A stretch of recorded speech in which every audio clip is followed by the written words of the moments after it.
ساتھیاؤ، میں اور آپ آج کی اس بزم میں یہ پختہ عزم کر کے اٹھیں کہ آج ہم خود بھی اور اپنی اولاد کو بھی، اپنے دوستوں کو بھی، میرے والد گرامی فرمایا کرتے تھے جس سے دوستی ہو نا اس کی انگلی پکڑ کے دین کی راہ پہ لے آؤ، یہ دوستی کا حق ہے۔ اس کے لیے آپ بہت کچھ کرتے ہیں لیکن اگر اس کو دین نہیں دیا تو کچھ بھی نہیں دیا۔ کوشش کرو میرا دوست ہو اور جہنم میں جائے۔ والدین بچے کے مستقبل کے لیے کتنی کوشش کرتے ہیں، لاکھوں روپیہ لگاتے ہیں مستقبل ٹھیک ہو تو، کرتے ہیں کہ نہیں کرتے؟ یونیورسٹیوں کے اندر، کالجوں کے اندر کتنی بھاری فیسیں بھرتے ہیں، کیوں اتنا کچھ کیوں کر رہے ہو؟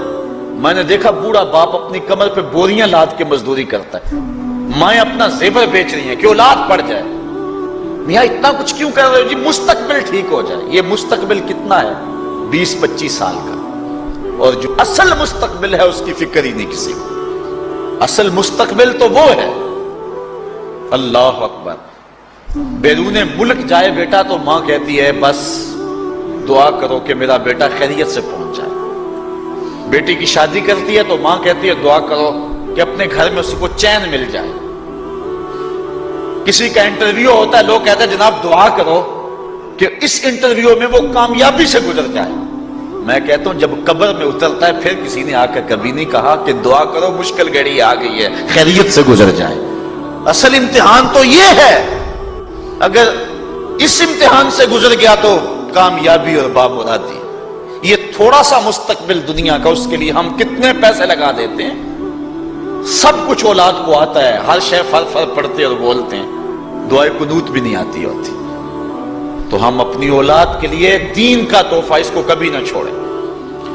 اللہ اکبر، کوشش کریں، محنت کریں۔ حضور نبی رحمت صلی اللہ علیہ وآلہ وسلم نے ان بد عمل واعظین کی بات بھی کی ہے کہ جو لوگوں کو نیکی کا حکم دیتے ہیں اور خود اس پہ عمل نہیں کرتے۔ آج ہمارے کچھ واعظین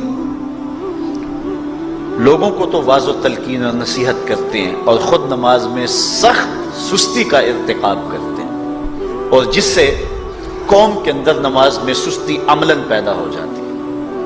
کوئی عرس کی تقریب ہو، کوئی محفل نعت ہو، کوئی جلسہ ہو، کوئی شادی کی تقریب ہو، نماز کے وقت کا پورا خیال رکھا کریں اور اس بات کا لحاظ رکھا کریں۔ بلکہ ہمارے ہاں ایک عجیب سا فیشن ہے اور عجیب سی بات ہے، میں بڑا حیران ہوا کرتا ہوں کہ عشاء کے بعد جب جلسے ہوتے ہیں نا ہمارے مساجد کے اندر، تو مغرب سے اعلان شروع ہو جاتا ہے آج رات فلاں صاحب خطاب فرمائیں گے، اور پھر جب نماز عشاء ہوتی ہے تو ہمارا نقیب محفل کھولتا ہے لاؤڈ سپیکر اور وہ اعلان کرتا ہے حضرات جماعت ہو چکی ہے، اب مسجد میں آ جائیں۔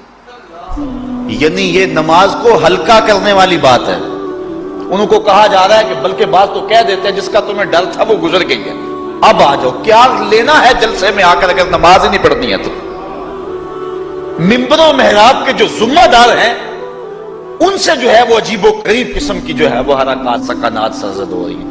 یہ جو جہل نقیبوں کا ایک غول آ گیا نا، یہ بھی ایک بہت بڑی مصیبت ہے۔ ایک تو بے تحاشا القاب، دوسرا دین کی روح سے ناشنائی۔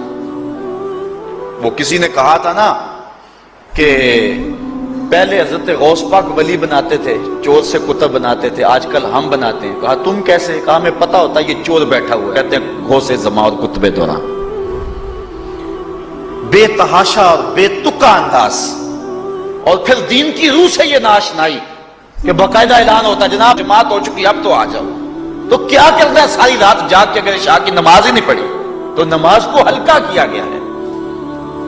اسی طرح جلسہ لمبا ہو رہا ہے اور نماز کا وقت سکڑ رہا ہے۔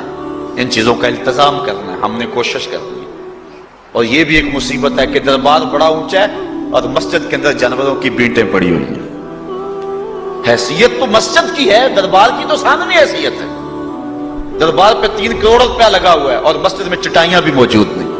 اپنے بھی خفا مجھ سے ہیں بیگانے بھی ناخوش، کہ زہر حلال کو کبھی کہہ نہ سکا کند، بات وہی کہتا ہوں سمجھتا ہوں جسے حق، میں ابلہ مسجد ہوں نہ تہذیب کا فرزند۔ بے تحاشا اور بے تکا انداز، اور پھر دین کی روح سے یہ ناشنائی کہ باقاعدہ اعلان ہوتا جناب جماعت ہو چکی اب تو آ جاؤ، تو کیا کرنا ہے ساری رات جاگ کے اگر عشاء کی نماز ہی نہیں پڑھی تو نماز